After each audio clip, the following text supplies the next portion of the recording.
Hello everyone, Chief Trading Strategist Blane Markham coming to you with my weekly market update, breaking down for you what I'm seeing in the market, where I'm spotting opportunity, and what I think we should be paying attention to here in the days and weeks to come. So let's go ahead and hop right into our charts because certainly a very uncertain and volatile time here for the markets. You can see here in the chart of the S&P 500 we're looking at right here.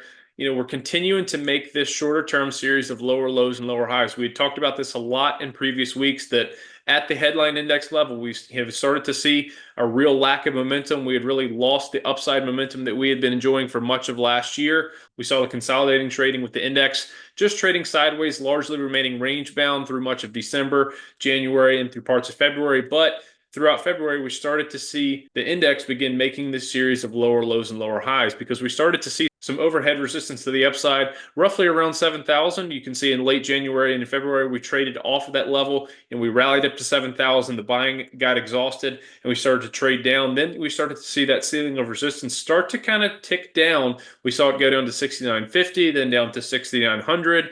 Then, of course, we started running into trouble when we started challenging and testing the 50-day moving average. Of course, we have not been able to hold that level. We've broken down significantly below our 50-day moving average here in the short to intermediate term. So, we certainly have an overhead resistance level there. And what had previously been a clear level of support below the market, which was 6,800, we've now closed below that for almost a week's worth of trading. Certainly can see here as I'm recording this on Thursday, we closed at the lows of the session, which is significant because that is a new 3-month low that the market made today.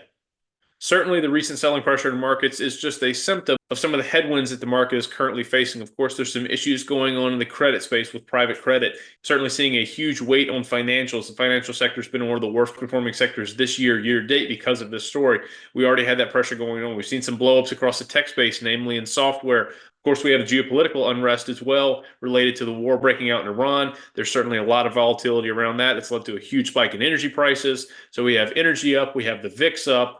And those two things have also led to treasury yields rising because fears of resurgent inflation. So anytime you have that mix, that's a really bad combo for stocks, thus the price action that we've seen over the past couple of weeks. So just getting back to the charts here, of course, closed at the lows of the session on Thursday. This is something we've been talking about for several weeks now, is that with this green line here on our chart, you can see that as our upward sloping 200-day moving average. While we are still trading above that right now, it certainly looks with the price action trajectory of the index and the trajectory of that 200-day moving average, they are converging on each other rather quickly. And I think we're setting up for a very important test of this 200-day moving average to confirm that we still have this long-term uptrend intact. Now, it would not surprise me to see the index actually test this level tomorrow during Friday's trading. There's certainly a lot of trading left for the week. There's a big PCE inflation report tomorrow that's certainly going to be swinging price action too. So it is certainly possible that we get our first initial test of this 200-day moving average before we close out the week of trading. But again, this is a really key level that we're watching. It's very important for this uptrend to remain intact that the index is able to hold the line at that 200-day moving average. Now, with that said, just looking at some of the other technicals here, of course, the index is still trading above that lower Keltner channel there. That's our blue line up here. But if you look down here to our short-term RSI, this is a 5-day RSI, we can see that the index is starting to get into a little bit of short-term oversold territory. So while I think that we could have some further trading to the downside ahead of us, we're at least here in the short term getting to a point where the index is getting mildly oversold, not deeply oversold, but just starting to creep into short-term oversold territory. So it is possible we could be setting up at least for a short-term bounce. But even if we get that short-term bounce, we need to see this trend corrected because we've been making the series of lower lows and lower highs here recently. And one key level of overhead resistance that's really started to play a major factor here is you can see over the past couple of weeks, every time we've traded up near this middle Keltner channel here, that's just simply a 20-day EMA. Every time we've traded up to that level, that's when the buying has exhausted recently. We failed at that level here, and this is a very emblematic of the earlier signs of a correction or even a bearish trend beginning to form, is remaining trading below that middle Keltner channel, making a series of lower lows for a prolonged period of time below that key technical level.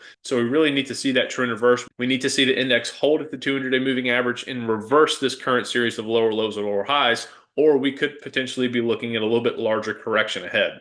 Now, with that said, there's still a lot of rotation going on around this market, and just because the overall price action at the headline index is starting to sour somewhat, there are still some great opportunities, both bullish and bearish in this market. And I'm actually going to go ahead and show you one opportunity in the market where we're still finding some great opportunities. So it's focusing in on the semiconductors here. And so with this chart right here, this is a simple ratio chart. So it's simply comparing the price performance of one asset relative to the other. So in this case, we're comparing the SMH semiconductor ETF performance relative to the performance of the overall S&P 500 index. And so all you need to know here is whether this line is sloping up or sloping down. So in this case, you can see over the past year, this line has been sloping up very notably, making a nice series of higher highs and higher lows. So what this is showing is just simply the performance of SMH relative to that of the S&P 500 index. So as long as you see this line sloping up here, what that is telling us is that the SMH or semiconductor ETF is continuing to outperform relative to the overall S&P 500 index. So you're seeing still that nice series of higher highs and higher lows.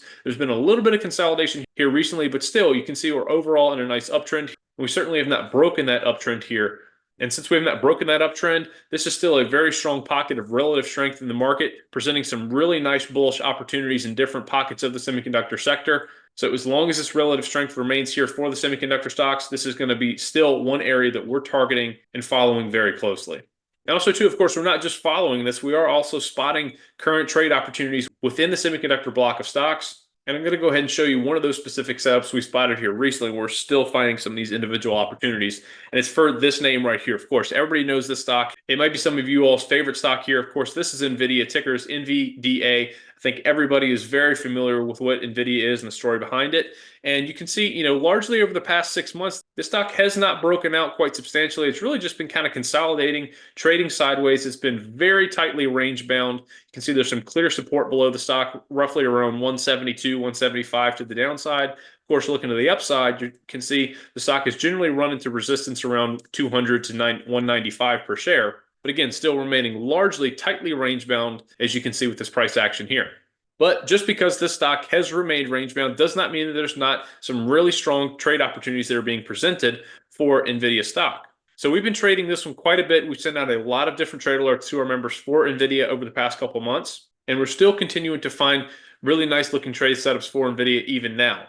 This is such a heavily traded stock. It typically has pretty high implied volatility. Its options typically carry a lot of premiums. So those rich option premiums for NVIDIA's options, those make those very attractive for different option strategies that can benefit from that increased premium. Now, actually, just earlier this week, we had a trade alert on for NVIDIA that was performing quite well. We actually looked to go ahead and close that trade alert out, and actually take those profits and roll them over into a new trade setup, which gives us the opportunity to have a chance to compound those returns on our NVIDIA trade. And we actually structured a trade very strategically so that whether NVIDIA actually breaks out higher and trades up higher from here, continues to trade sideways in this consolidating fashion, or even breaks down and sells off and decreases by a certain amount, then this trade is still going to be set up and on track to produce a nice profit. And in fact, this trade alert that we sent out to our members of our LTA trade alert service for NVIDIA is continuing to do quite well. And as of market close on Thursday, as I'm recording this video, this trade that we sent out for NVIDIA is sitting on a current open trade profit opportunity of 275.9%. And again, I want to remind you, much of that profit opportunity has been generated throughout this entire period here where NVIDIA has been just trading sideways, consolidating. The stock price has really not had much of a return at all to speak of. But again, using these strategically structured options trades, just like we did with this trade alert here for NVIDIA, it's still giving you some great profit opportunities, even with a chart just like this.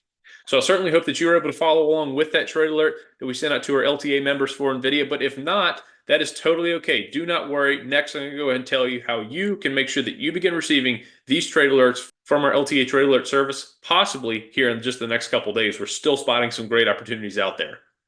So if you want to make sure that you begin receiving these trade alerts, just like that I want to share with you there for NVIDIA, this is how you can do it right here. Go ahead and give our team a call. Dial them up at 310-647-5664 to go ahead and ask them any questions you want to about our LTA trade alert service, our strategies. Please feel free to reach out. They're a great team. They're there to answer any questions you possibly have. And most importantly, they can go ahead and make sure to get you signed up so you're on the list to begin receiving these LTA trade alerts just like this one I shared with you for NVIDIA. So go ahead and give them a call today. Now, this just about concludes my weekly market update. I hope you enjoyed tuning in. Thank you so much for watching. I really appreciate it. And as I mentioned earlier, a couple things we're watching very closely. Certainly the geopolitical situation. There's a lot of fallout, a lot of ramifications for what's going on there, as it's having a massive impact in equity markets around the world. And in this headline-driven market, we're certainly watching that very, very closely. Of course, we do have a major PCE inflation report. That's the Fed's preferred inflation gauge. It's coming out tomorrow. That is surely to have an effect on interest rates and also on stock market as well. So we're watching that very closely. And that certainly, too, could have an effect on potential Fed actions later on this year. Now, we do have a Fed meeting coming up, too. So we're also being mindful that that is on the horizon as well. But that is everything I have to share for this week's market update. Again, thank you so much for tuning in. I really appreciate it. I hope you have a great weekend and next week. I'll look forward to putting this weekly market update together for you next week. But until then, take care, everybody. See you back here soon.